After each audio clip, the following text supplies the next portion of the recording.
All right, great. Well, thank you so much, Jorgen. I so appreciate the introduction, and I really appreciate being here today to be able to talk to you. I know on the agenda it talked about pollinators and climate change and pesticides. I am going to talk about pollinators, climate change, and pesticides, but I'm going to do it in a way that's a little more broad and talking about all of these important animals, including pollinators, what's going on, and how we can all be part of the solution, especially farmers. Just a tiny bit of introduction. I am Scott Black, and I am the executive director of the Xerces Society. And I'm from Nebraska. I grew up in Nebraska, grew up in Omaha, but then worked on a farm when I got out of high school. Ended up moving my way west, but I still love the Midwest and love that part of the world. And hope when we can that I can come back and visit when we're all able to travel. So I am really fortunate in that I get to speak to many crowds, many people across the North America, actually around the world. So I like to do my thank yous first, because sometimes you get going and they get truncated at the end, and I can't really do this work without so many people. So first and foremost, I have to thank my wife and kids. You know, they both inspire and empower me to do this work. They're incredibly supportive. And, you know, the future of the planet is going to affect them much more than it is me. And so this work is doubly important. I want to thank Practical Farmers of Iowa and Jorgen in particular for inviting me and for being such great partners. And partnerships are incredibly important to Xerces. You know, we work with over 100 scientists around the world, federal, state, and local agencies. Actually, we've worked with thousands of farmers. Over 50 companies support our work, dozens of private foundations, and tens of thousands of community scientists and others are working to take action for invertebrates. We also have 15,000 Xerces Society members. And if you've already joined Practical Farmers of Iowa as a member and already donated to them, and you got a little extra to spare, and you're interested in what we do, please don't hesitate to donate to us. It's how we are able to continue this important work. And last but not least, I want to thank my incredible staff. When I started Xerces, we had 4 staff people. We now have 54 working really across the United States and Canada on conservation projects. These are the people doing the hard work of conservation. So just very quickly, what is the Xerces Society? It is pronounced the Xerces Society. I've had people come up and I think half jokingly say, are you the Xerces Society? But we are the Xerces Society, and we're named after the first butterfly to go extinct due to humans, the Xerces blue. Robert Michael Pyle, who founded the organization, felt there should be an organization that really worked on the base of the food chain and started Xerces in 1971. We work through a number of platforms. I'm a conservation scientist, and I fully believe that it's difficult to do conservation unless you really understand the animals and the habitats that you're working on. So we work on applied research projects with federal agencies, private landowners, and others, so we can truly understand what is the best way forward. We also harness the efforts of tens of thousands of community scientists to gather data for us so that we have as much information to use in our conservation as possible. The cool thing about these community science efforts is many of these people become our chief advocates. And we do advocate. I'm a scientist, but I believe there's a place in policy and advocacy for science. Oftentimes, some scientists don't want to advocate. They feel that that gets in the way of their science. I believe we need to be using the best science to promote these policies. And then outreach and education. We've reached over 140,000 people since 2008, actually, across the world. And this is how we can communicate back and forth to understand the best ways to move forward and understand how we can help provide useful tools. And with that, really at the end of the day, it's all about the animals and the habitats that we're trying to protect. And we've been able to, with these incredible staff, protect and restore over 2.5 million acres for pollinators generally and for rare and at-risk species as well. So today I am going to talk about insect decline and what we should be thinking about and doing about it. And it's based on several papers that I've co-authored. The first is Declines in Insect Abundance and Diversity. We know enough to act now. That came out in 2019. I have a paper that came out last week with co-authors, 8 simple actions that individuals can take to save insects from global declines. And then if you're really interested in this topic, just Google global decline of insects in the Anthropocene. There's a special feature in the journal PNAS that is got a tremendous amount of information. So today I'm going to talk about the importance of invertebrates, insects and their allies, evidence for decline, threats to invertebrates, and then I'm going to talk about nature-based climate solutions or climate-ready habitat solutions, however you want to frame that, because I'm going to make the case that climate and biodiversity go hand in hand. So first, why care about these animals? I know you probably know about pollinators and maybe a few other beneficial insects, but why care generally what's going on with insect fauna out there? Well, insects and their allies represent the vast majority of described animal species on the planet. If you look at this pictogram, you can see that bear up in the top left-hand corner, and you can see the beetle in the right-hand corner. What this denotes is that there are many, many more species of insects than there are mammals or birds. If you add crustaceans and mollusks, we've got about 1.4 million identified insects in the world versus somewhere around 45,000 species of mammals, so 1.4 million. If you take what we don't know, it is even really more startling. We believe conservatively that we've only cataloged a minority of these animals, and that there are likely almost 7 million species left to catalog out there, insects and their relatives. Why does diversity matter? Well, diversity matters because with diversity comes the ability to occupy niches and to be part of the fabric of all of these different ecosystems and to play a role in their functioning. And insects and their allies really are everywhere, and they're really positive parts of habitats, both in terrestrial, aquatic, and actually marine systems. And because there are so many species in so many niches, and as we know, many insects are also have a lot, if you look at an ant colony, there's a lot of ants. Invertebrates are also the heavyweights of the planet. This study in Costa Rica found that invertebrates made up 90% of terrestrial animal biomass in the forest, 90%. You can think of peccaries, monkeys, all the other mammals, the birds, and 90% of that weight was the invertebrates. And it's not just in tropical rainforests where we know that there are many insects. This was an interesting little thing in Vox, All Life on Earth in One Staggering Chart. And this is just part of the chart.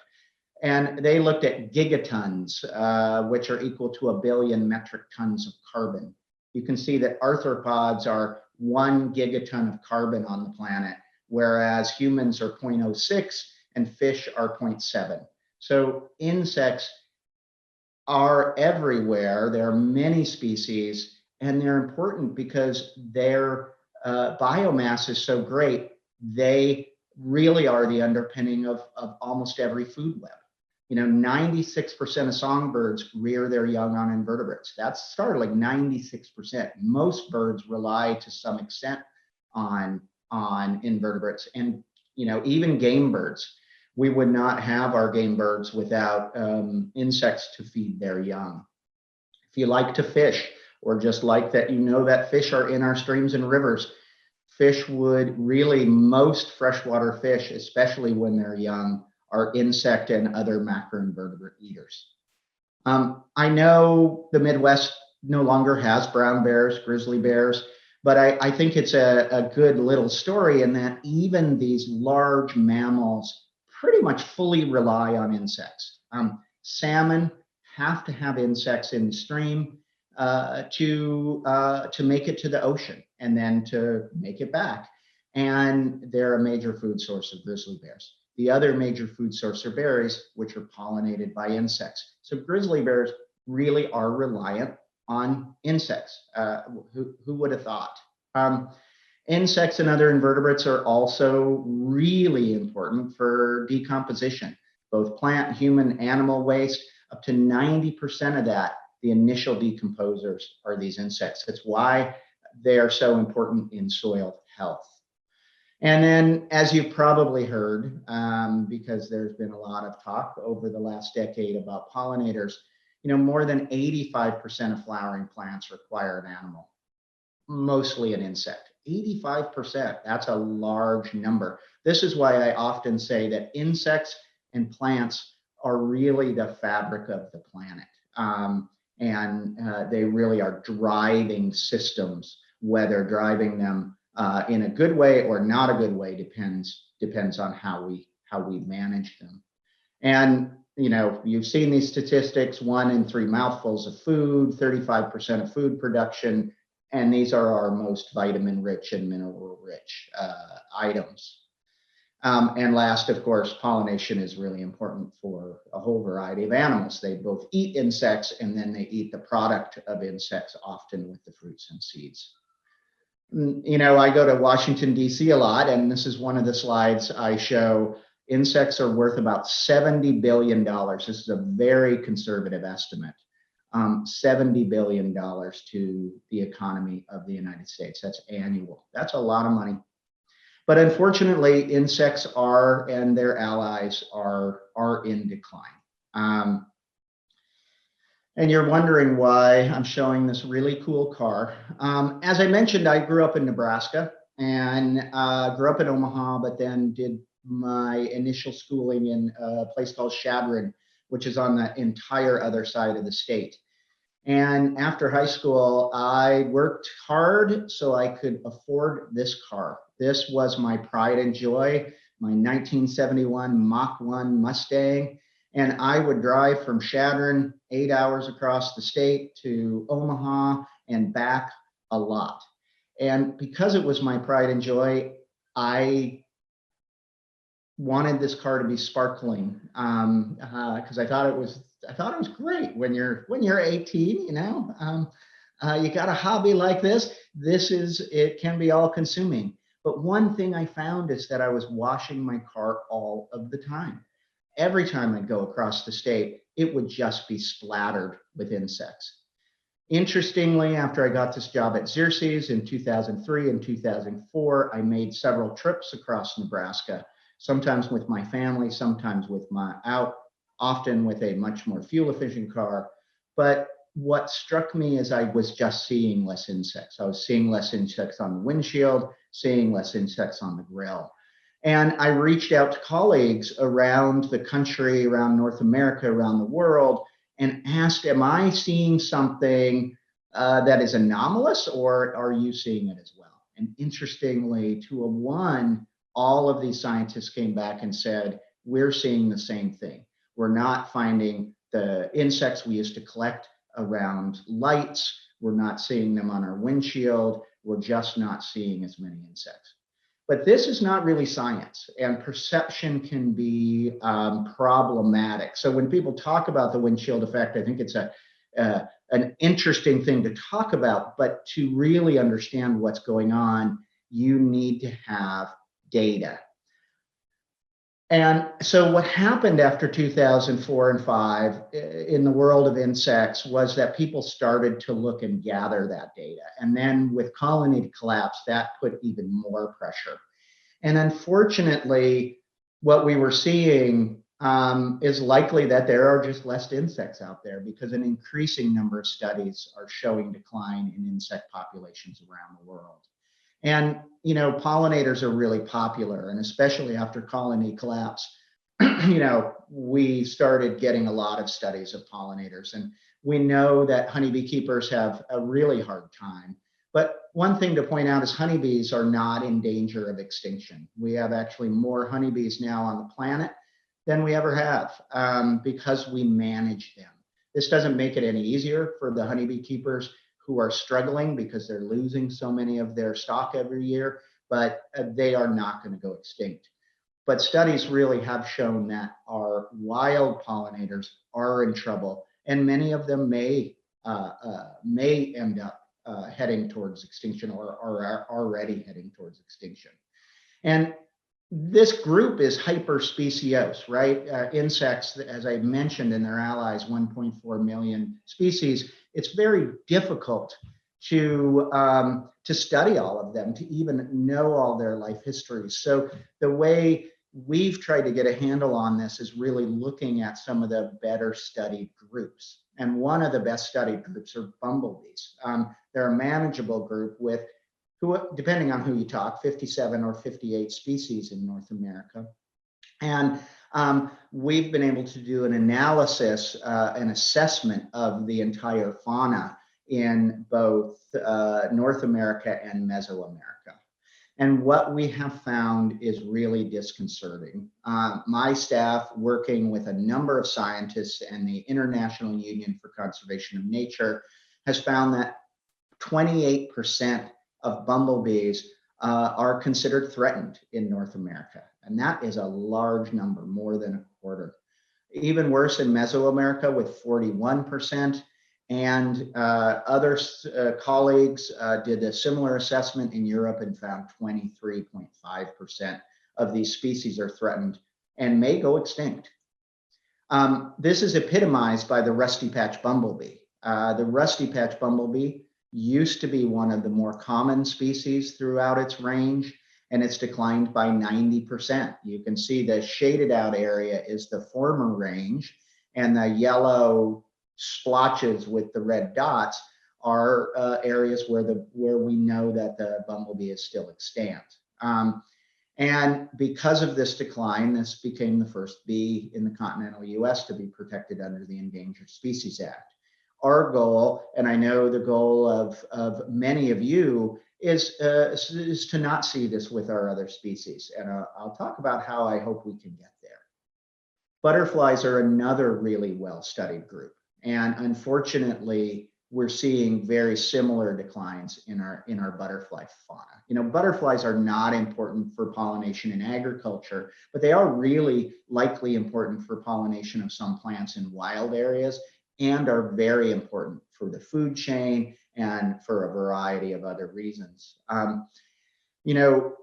Butterflies have been studied in the UK for over 100 years. And we've got good, compelling data on decline there, with trends showing that 52% of butterfly species have declined in abundance and 47 in geographic ranges across the UK. In Flanders, in Belgium, 19 of the original 64 species are what is called extirpated. That's locally extinct. They're no longer found there. And then we all know the monarch. We've gone from hundreds of millions of monarchs. We've declined by at least 80% in the east. It's even worse out here where I live in the west. Monarch numbers have declined from over 4 million to this year a total count in California of 1,900 monarchs, 99.9+% decline. So these animals are hurting.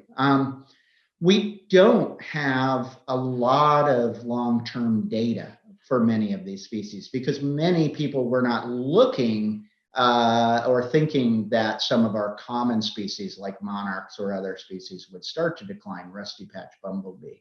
But we do have some, and where we have it in California and in Ohio here, we are seeing marked declines year over year. This study in Ohio looked at 21 years of data and found that butterflies are declining by 2% a year. 2% a year. 2% a year is not sustainable. That is a tremendous decline year over year, 33% in 21 years.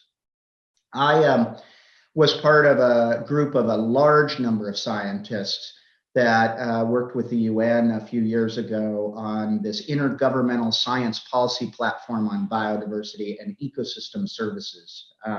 Say that 3 times fast.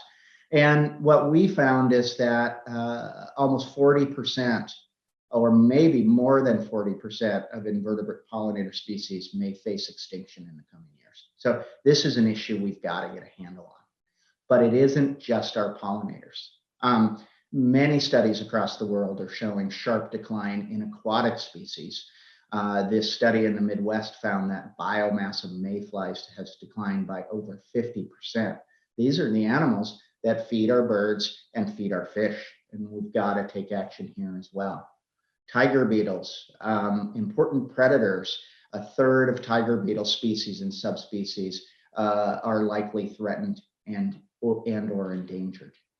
And this new study in the PNAS, it's not a study, it's the whole journal article.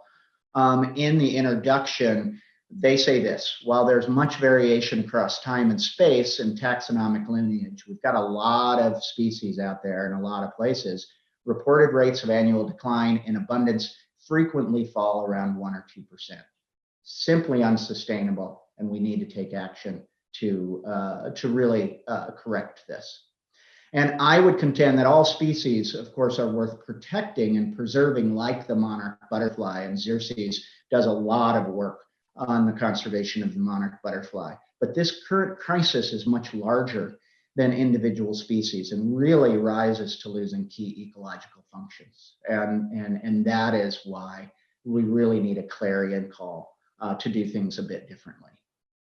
So briefly, I think you all know the threats. I'm not going to belabor them, but I like to lay out, lay out so that we're all on the same page here. There are many threats to insects and their allies. And first and foremost, the most influential is probably direct habitat loss, whether you're building a shopping mall, a housing development, or farming in a way where you're providing zero habitat for these animals. Of course, if there's no habitat, they can't live there. And this is true for aquatic habitats as well. We've lost a lot of aquatic habitats for invertebrates. Habitat degradation is also an important factor. I like to think about it this way. Let's say you've got a shopping mall with impervious driveways and parking lots, and next to it you've got a roadside where they're mowing it way too frequently.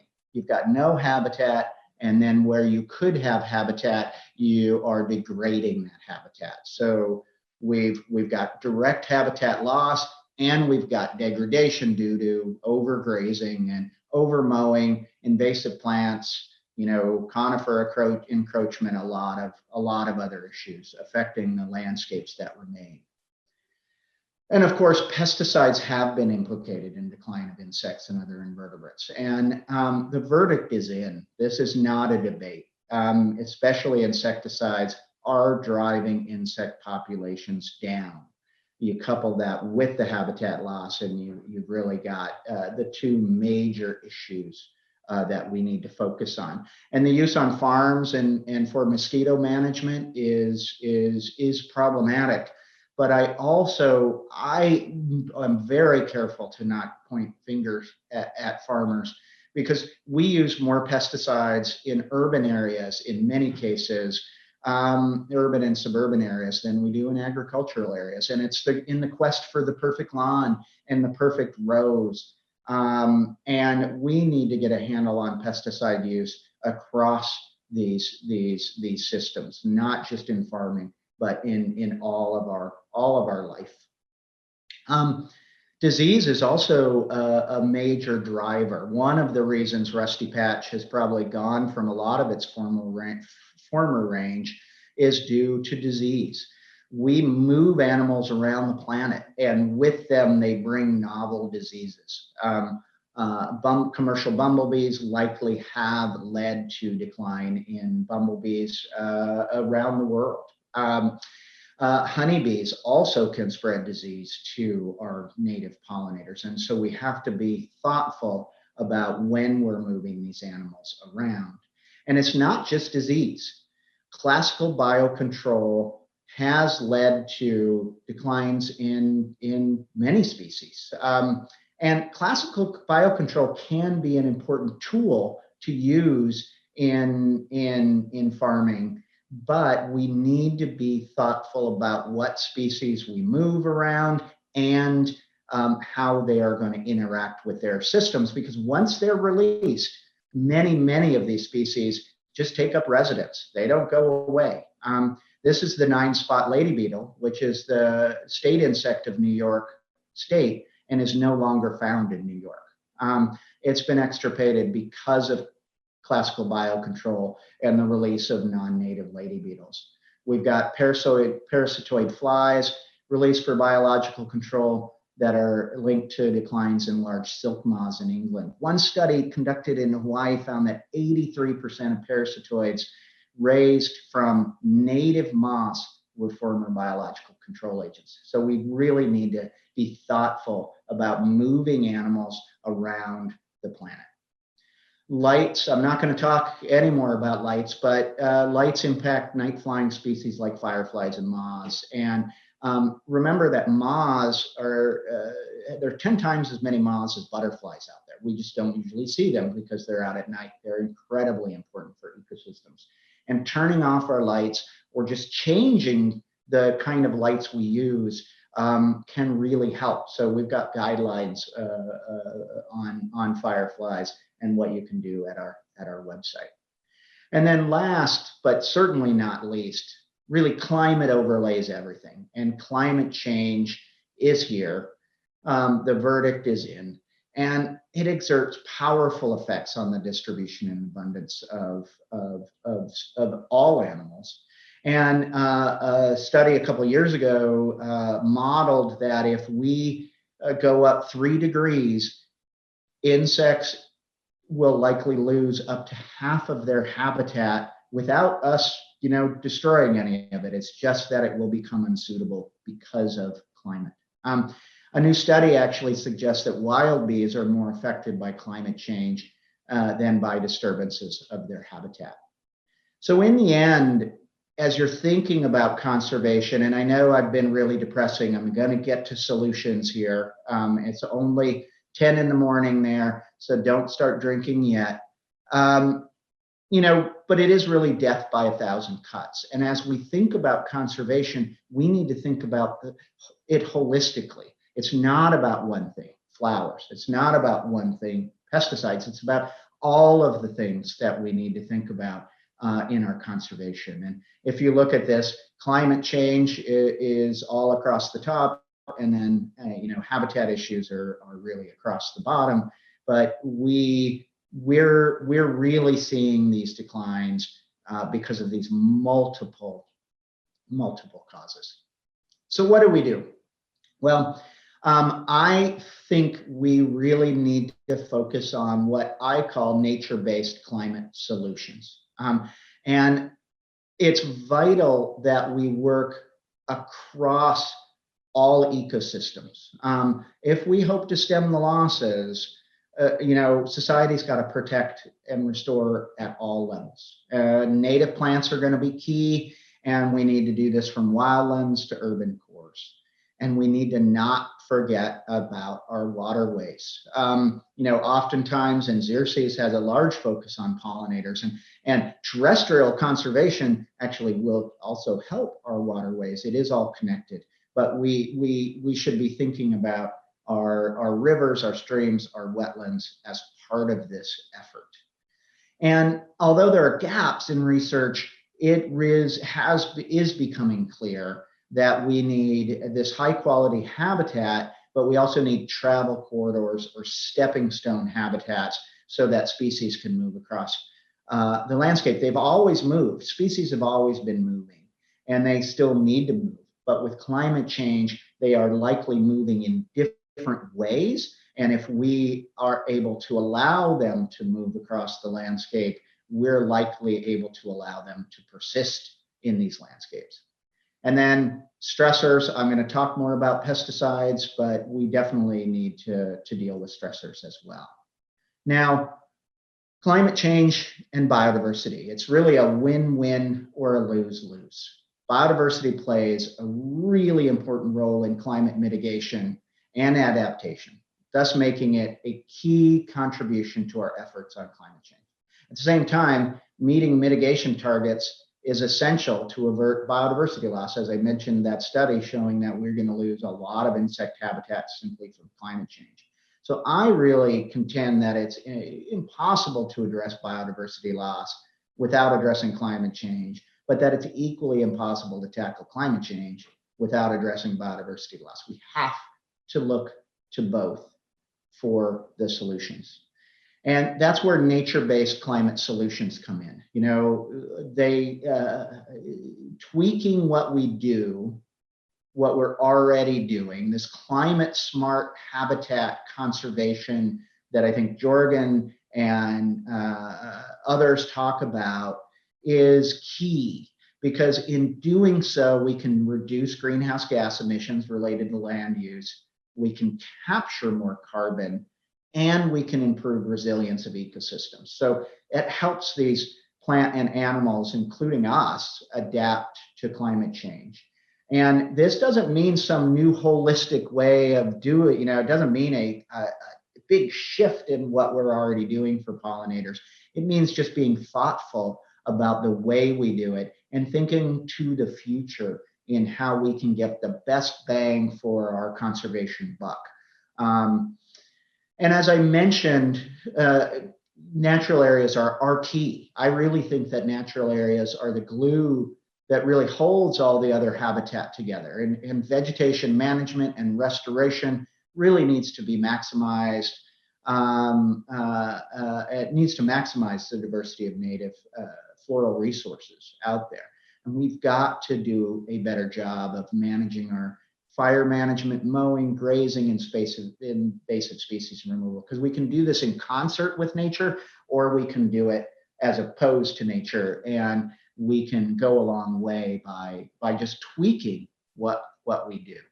And you know, when everybody really started talking about them, it kind of struck me that we have the Johnny Wildflower seed approach to pollinator conservation. You know, plant, plant, plant. We do. We have to do more restoration. But there are often opportunities to better manage what already exists. And when, you know, 2008, 2009, with all the talk of pollinators, I was seeing habitats destroyed at the same time we were struggling to get money for plant materials to plant new habitat. I'm like, you know, let's make sure that we're focusing on what remains as part of our efforts.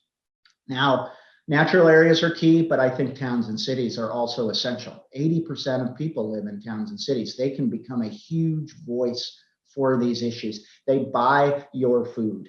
They can become a voice for sustainable agriculture, for organic agriculture. And they can also do their part to put habitat in cities and to curb the pesticide use there. And Xerces, I do want to point out that we manage Bee City USA. We've got more than 200 bee cities and campuses across the United States, empowering citizens across these towns and cities to take action on pollinator conservation. Through this approach, we reached over 800,000 people through outreach in 2019. Also, lots of habitat, and many cities are taking action on pesticide use. I mentioned corridors and making sure we have movement areas for these animals. And roadsides, field borders, hedgerows are a really important part of that. There's very good data to show that if you have these linear constructs that can move these animals through landscapes, that they will use them, especially bees and butterflies. And there's 17 million acres of roadsides out there. And there's opportunities on those roadsides to maximize vegetative diversity and minimize disturbance like mowing. And we really need a continued focus on that. Xerces works with DOTs across the nation, and we're also working at the national level to try to incentivize these actions because DOTs are often underfunded. But it's really vital that we work in agriculture. And I think you all know this. 40% of land use on the planet is agriculture. And we really need to move to to a more ecologically appropriate approach to our ag. It's vital that we feed the world, but it's also vital that we don't destroy the planet in the process. And I think that we can, with partnership, understanding how farmers work. And I'm not here to school you because I know farming is difficult. I know there are lots of things to take into consideration, but working together, I think we can come up with solutions. You know, Practical Farmers of Iowa has a lot of experience in this. I've got staff throughout the Midwest that work with farmers. But I think, again, as I'm going to say at the end, partnerships are going to be key. And this is where restoration is vital. We have to do more restoration to take back some of the areas on farms that might not be highly usable for crops. I think there's lots of areas often on farms that we can do conservation that doesn't take away hugely from yield. And there are many nature-based solutions that work in ag. And I'm not going to have time to go through a lot of these today, just a few snapshots. But I do want to point out that tomorrow, Sarah Nizzi and Sarah Foltz-Jordan of the Xerces Society and Jake Kundert, a farmer, are giving a talk, Making Space for Beneficial Insects on Farms, which will have a lot of information on many of these topics. But one I want to point out is cover crops. I think throughout North America, cover crops are still underused.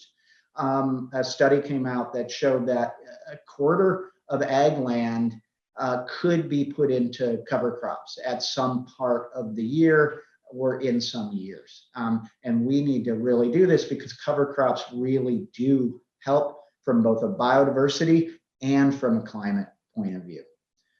Similar to flower-rich pastures, we can make our pastures much better for biodiversity, much better for climate change, and in the end, probably more enjoyable for our livestock that is out on these areas. You know, things like hedgerows. Hedgerows have been used in Europe for over 1,000 years, and you know, in the UK, many of the rare insects, these amazing animals, are found in these hedgerows because they've been there in the landscape so long. As I mentioned, I mean, they've got so many benefits, but they also enhance biodiversity and help with climate adaptation and mitigation, potentially allowing species to also move across the landscape. So there are a ton of habitat options that you can have on farms. And I know that Sarah will talk about this tomorrow in their talk. But I want to focus for a minute on pesticides because it's not all about flowers.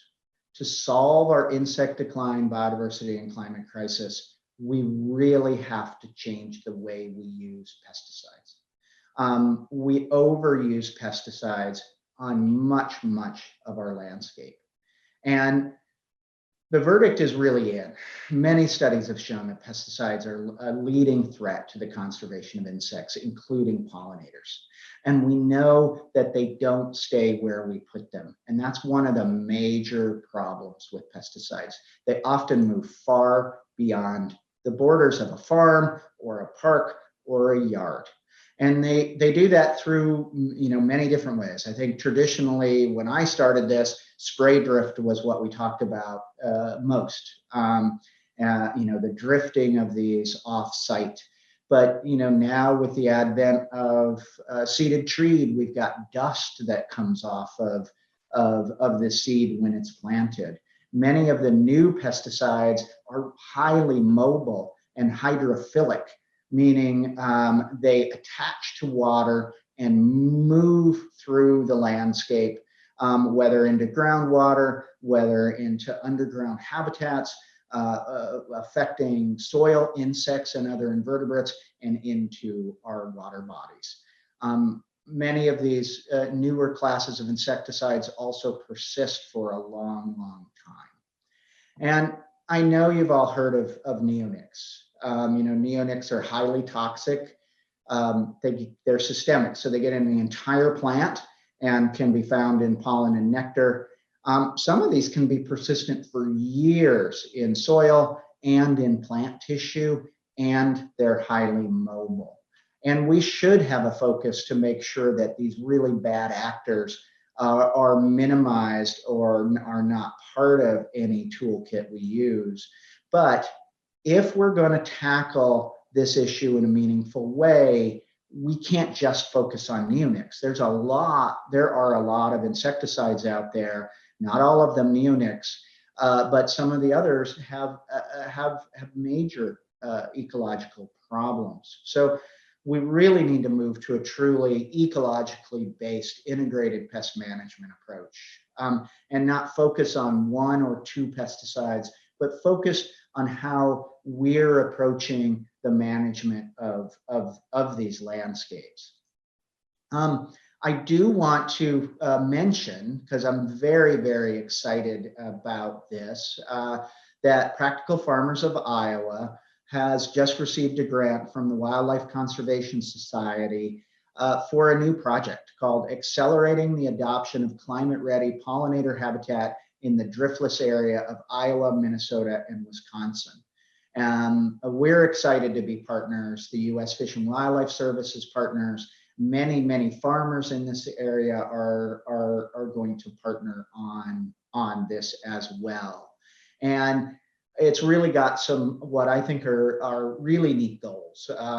Basically, the idea is to restore and enhance sites with climate change ready pollinator habitat and enhancements, and then to provide the technical assistance to farmers, landowners, and partners, and directly reach farmers and landowners in the area via workshops. We hope that we can have in-person workshops coming up, but workshops, field days, to get people engaged in climate-ready pollinator enhancement.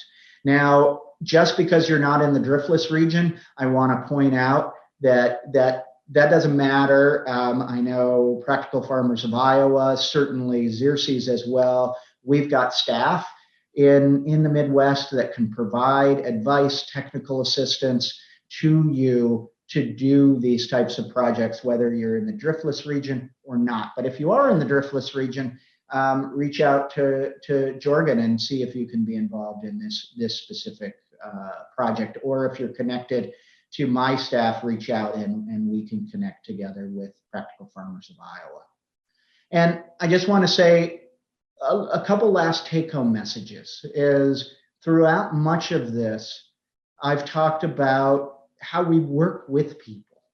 And I think in doing conservation for a long time, I am not a spring chicken anymore. I've been doing this well over 30 years. If we work together, we can do more. Partnerships with land managers, researchers, nonprofits, and our neighbors, farmers, others, really pays off. learning from what farmers do and have done, my staff really grow and become better at their jobs. It isn't a one way, we come in and we know everything. It's a journey together to learn what works for biodiversity and climate change and farming. And we can get there. And I think we can get there because I've seen it happen.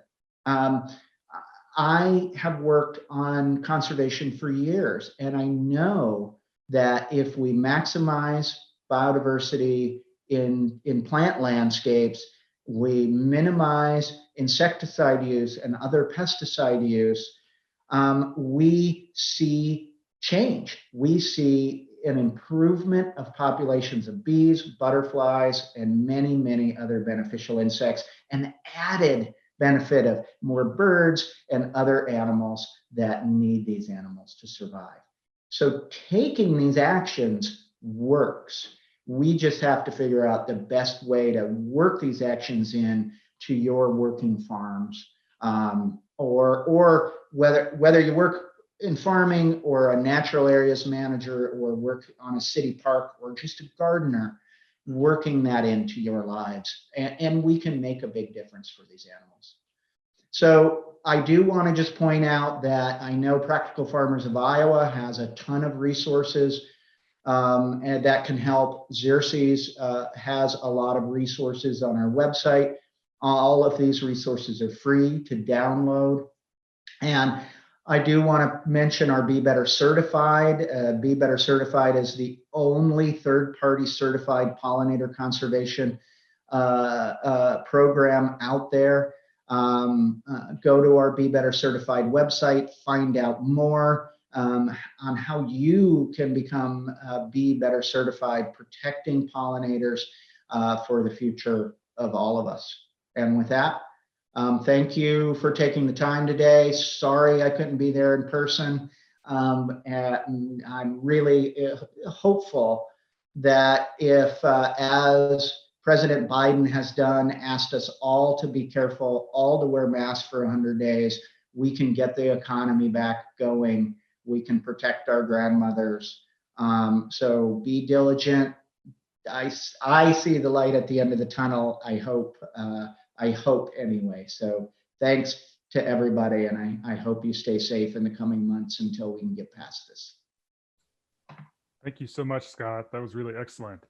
We have about 10 minutes or so, 8 minutes or so for questions here, and there's a few in the chat box, so I'll just relay those to you, Scott, and we can answer as many as we can get to. So Luke has a question, and it looks like maybe Luke and Sarah will connect offline, but Luke Grant has a question. Can you explain how Xerces staff is embedded with NRCS, Natural Resources Conservation Service, to make positive change in the quality of the prairie seed mixes, which are selected and approved for use in CRP planning? So that's a pretty technical question, Scott. I don't know if you can speak to that a little bit, but. Well, I certainly can speak to the first part well. So the Xerces Society has partner biologists embedded with NRCS in states across the United States, including Nebraska, North Dakota, Oklahoma, Iowa, Minnesota, and then states further east. And it's a really great arrangement in that, we think we're big. We got 54 staff. That's pretty good. I feel good about that. But it's a big country out there. There are a lot of people who want our assistance. And working with NRCS has allowed us really to be able to be a conduit, not just directly to farmers, but also as to train the trainers, to train these conservationists at NRCS that really understand farming, but might not understand or be up to speed on all things insect and insect conservation. So it's a really wonderful arrangement that we're able to work so closely with NRCS. And in Iowa, Sarah Nizzi is our partner biologist, and you can reach out to her. As for these seed mixes, Xerces really brings a lot of strengths to this conservation in that we don't just have insect experts, we have people who are plant materials experts who have worked with nurseries and others for years to try to understand the best plants for pollinators. Not just, that's pretty easy. What do they visit? But what ones will grow in what situations? Can you grow these along a roadside? Can you grow these in a hedgerow? How much disturbance can they have? And more, we're looking at these plants to be climate ready. For instance, in California, we kind of did an audit of all of our plants to ensure that all of them were super drought tolerant and were able to stand the test of time. So we need to be thinking about all of these things with these plants, not just will they attract a pollinator, but will they work on your farm and will they last for, a long time, because it's a lot of work to do restoration. We want to make sure that those restorations are really successful in the long term. Great. Carmen has a question. You talked a little bit about the importance of longer habitat strips to promote the movement of insects. Do you have any experience tips for getting neighbors to work together to have connecting strips to make them longer? So, working with neighbors to maybe join up some of that habitat for better connectivity.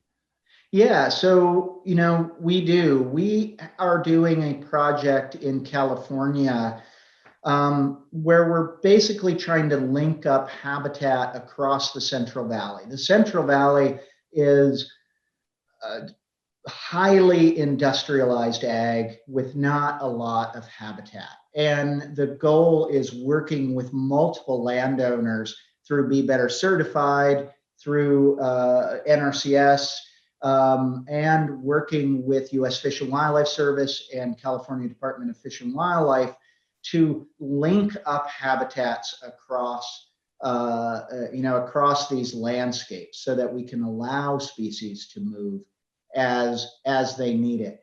And I don't think there's any silver bullet here. It really just takes forming, it takes talking.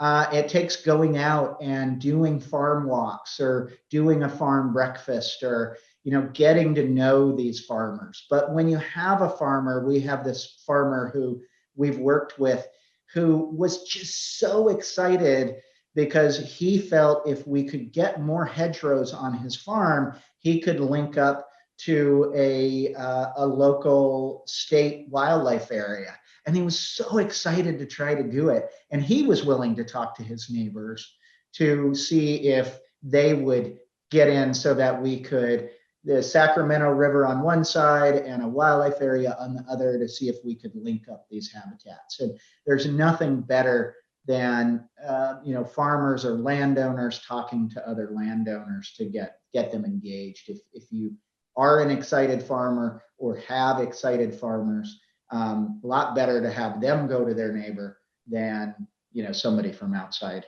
do it. But I think it just takes conversations. Maybe that's not the best answer you want to hear. I don't know of a silver bullet. It just we've got to talk about these issues and how important they are, but how doable they are. And I think that's the key. Is I think that I talk to people all the time that once you talk about some of the solutions, they go, "Oh, that's what we need to do. Oh, that's not so bad, right? We can do that." Great. We have time maybe for one more question. So Luke has a question here, and I'm going to broaden it a little bit. So Luke's question is, who is monitoring Iowa's pollinator habitat progress? I would broaden that, Scott, is this kind of a state-by-state deal when we monitor these pollinators? Is there kind of a concerted national or international effort, or maybe you can talk about that? Yeah, there are two things going on. One, it's monitoring pollinators. That's one part of this, and then monitoring habitat improvements for pollinators is another. Unfortunately, at this moment, there is no really holistic, concerted effort to monitor pollinators in different states. We've got Bumblebee Watch, which is it looks at bumblebees and helps us get information on them. We also have Bumblebee Atlases in Nebraska. I'm wearing my Missouri Bumblebee Atlas t-shirt that we're doing with the State Resource Agency there and Pheasants Forever and other groups. And then there's the federal government coming in to monitor bees at times through USGS. They monitor pesticides as well. Then there's state efforts. Then there are butterfly transect efforts. There is unfortunately at this point no overarching efforts. That said, we're hoping to get there. There is discussion of trying to get funding, and Xerces is involved in this, so that we can come up with ways where we can standardize monitoring for bees and other pollinators across the country. But we're just not there yet, unfortunately. But if you want to look at what your pollinators, what's going on with your pollinators, I think one way to do that is by looking at your bumblebees.